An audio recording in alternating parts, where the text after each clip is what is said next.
Kontsert Muusika me sees on Paide linna lastekoori ja tantsurühmade südamlik kingitus Arvo Pärdile.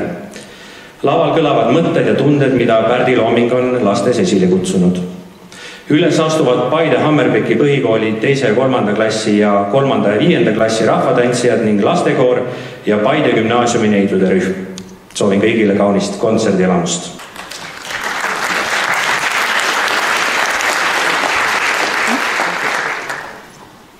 Kevadine hommik oli värske ja kastasel rohul sädelesid päikesekiired.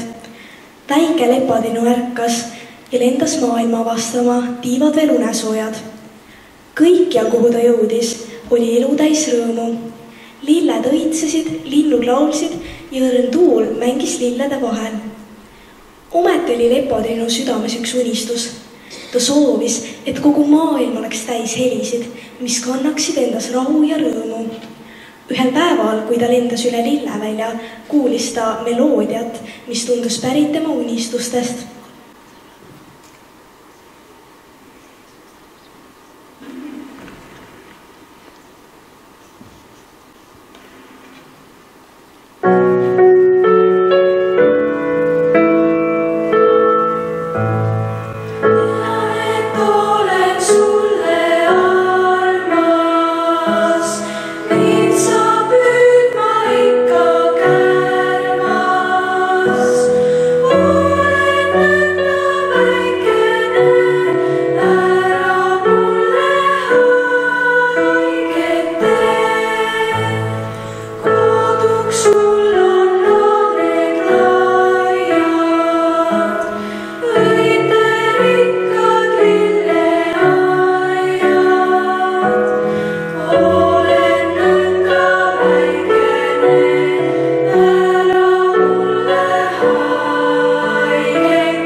Oli kevad, aga see hakkas juba lõppema. Üks väike lepatriinu, Milla, oli väga kurb ja üksik. Ta mõtles iga päev, et suvi hakkab, aga tema pole sõpru. Ühel päeval lendas ta juurde liblikas Satana. Satana oli väga kuri liblikas, sest tal pole olnud mitte kunagi sõpru. Väike lepatriinu, Milla seda ei teadnud. Milla mõtles, et läheb ja küsib, kas sa tahaksid sõbraks saada. Milla läks ja küsis. Jäta mind rahule, ma ei taha endale mitte kunagi sõpru, ütles Satana. Milla ütles, olgu siis. Liblikas Satana läks ära. Milla tundis ennast väga kurvalt. Siis tuli liblikas Saara. Saara oli väga tore ja heatahtlik. Milla nägi teda, kuid Milla ei läinud Saara juurde, sest ta arvas, et Saara on ka kuri. Üks hetk kuulis Saara nutmist. Hallo, on seal keegi? Ja mina, Milla. Oi, tere, Milla, miks sa nutad? Sest keegi ei taha minuga sõber olla, aga mina tahan, vastas Saara. Milla oli nii rõõmus, et ta sai endale sõbra. Paari päeva pärast tuli liblikas Satana ja küsis. Kas ma võin teiega olla? Palun, ma väga vabandan, Milla, et ma sinuga nii kuri olin. Milla ja Saara ütlesid, ikka võib meiega sõbraks saada. Ja siis olidki kõik sõbrad. Satana oli nii õnnelik, enda endale sõbras sai.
elasid kord baleriinid.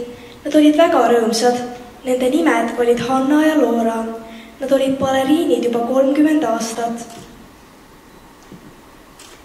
Seda laulu on väga raske teha. Mul on seda kuulates rahulik tunne. Mulle meeldis, kuidas muusika tundus nagu lõppeks mõndades kohtades, aga ei lõppenud. Selle meloodia oli nii mõnusa tempoga, mõnikord kiire, mõnikord aeglane.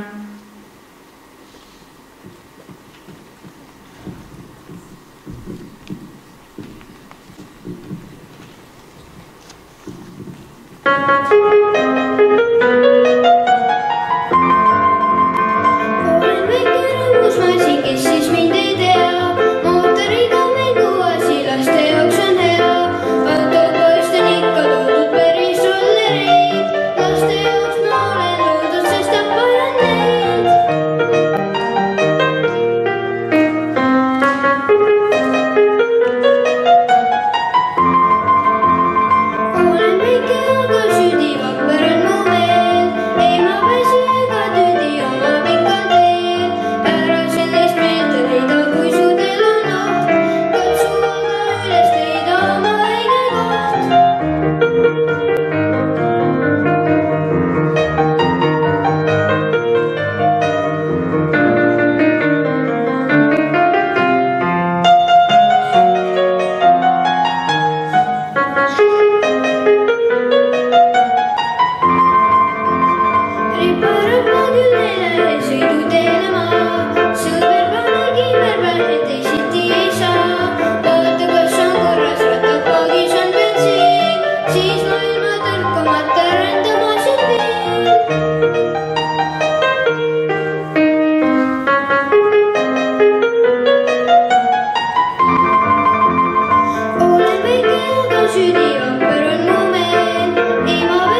Elas mees, kellele meeldis viiulit mängida. Mängis ta ilusasti ja laulis ka, aga keegi ei kuulanud tema laulu. Ühel päeval otsustas mees õppida ilusasti laulma ja ta tahtis kontserdil kuulsaks saada, et kõik kuuleks tema laulu.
minu arust oli see laul vanaaegne ja kurb. Laul meenutab mulle mingit kurba balletti. Annab sellise maagilise tunde nagu multikates. Esimene mõte, mis pähe tuli, oli selline teismeline ilus tütarlaps, kes siis esitab ilusti ja emotsionaalselt üksinda oma tantsu. Rahvale meeldis see tants ja isegi professionaalid olid vaimustuses. See laul meenutas nagu mahajäetud teatrit, kus keegi kunagi ei käinud. Seal toimus suur üritus, mida oli kaua ette planeeritud, aga keegi kohale ei ilmunud.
Elas kord üks väike tüdruk. Ta hakkas klaverit mängima nagu tema ema. Ta ütles ühel ilusal suvepäeval oma emale: "Ema, mina tahan samamoodi klaverit mängida." Ema vastas: "Siis me peame iga päev harjutama." Väike tüdruk ütles oma emale: "Ma harjutan kas või iga päev." Ema oli väga rõõmus. Aga siis ütles tüdruk oma isale: "Isa, mina tahan samamoodi osata viiulit nagu sina." Isa ütles: "Me peame siis väga palju harjutama." Tüdruk ütles: "Kas või iga päev?" Isa oli väga rõõmus. Tüdruk õppiski, kuni läks ühele väga suurele üritusele mängima ja sai seal parima tiitli.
muusika ei murra kellegi südant. Muusika on ilus. Muusika tuleb ja läheb. Eestimaa on väga tugev. Pillid ümberringi mängivad. Ilusaid mõtteid saab mõelda. Ilusad helinad mõtete sees. Kord elas flööt nimega Miina. Flööt oli ilus ja kaunis, aga õnnetu, kuna teda ei kasutatud. Teised flöödid olid paremad kui Miina. Miinat kasutati 100 aastaid tagasi. Siis oli ta kõige tuntum flööt. Aga tänapäeval ei kasuta teda keegi.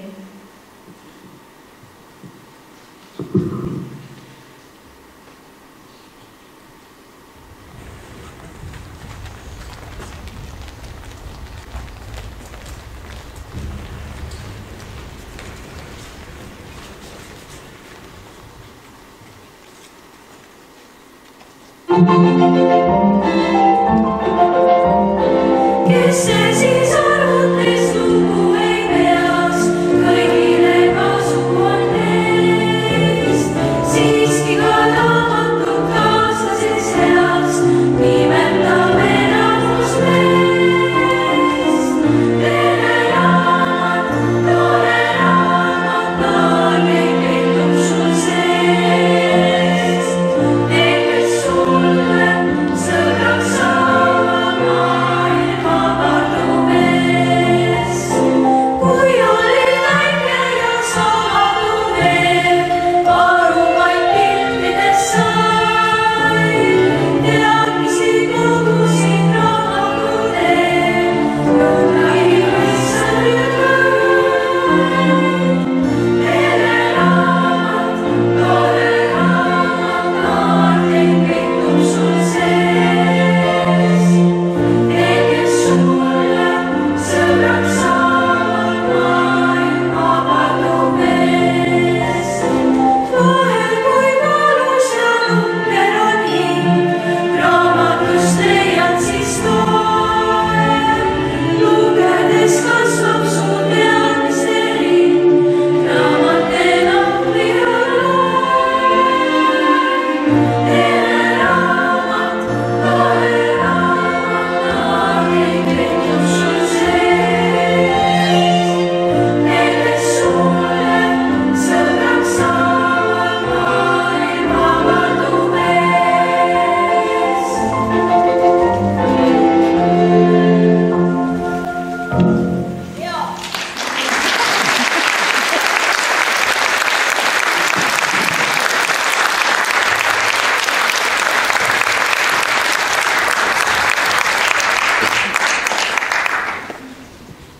Elas kord 3 päkapikku.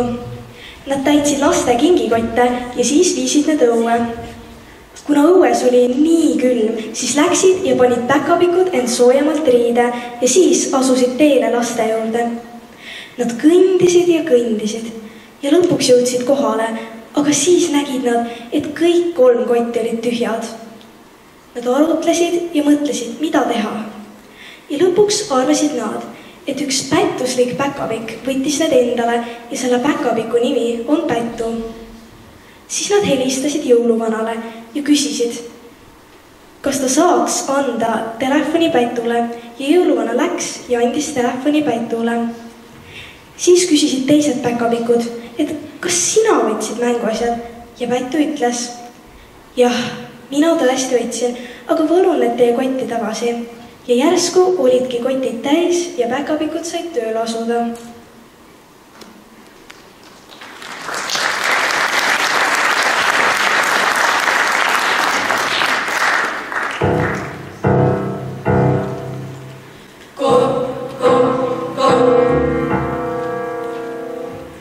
Jõuluvana tuleb juba rõõmu täis, nüüd on need tuua õues hirmu natuke, haaraks teeb mind natuke.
Oli talv ja metsas oli maja.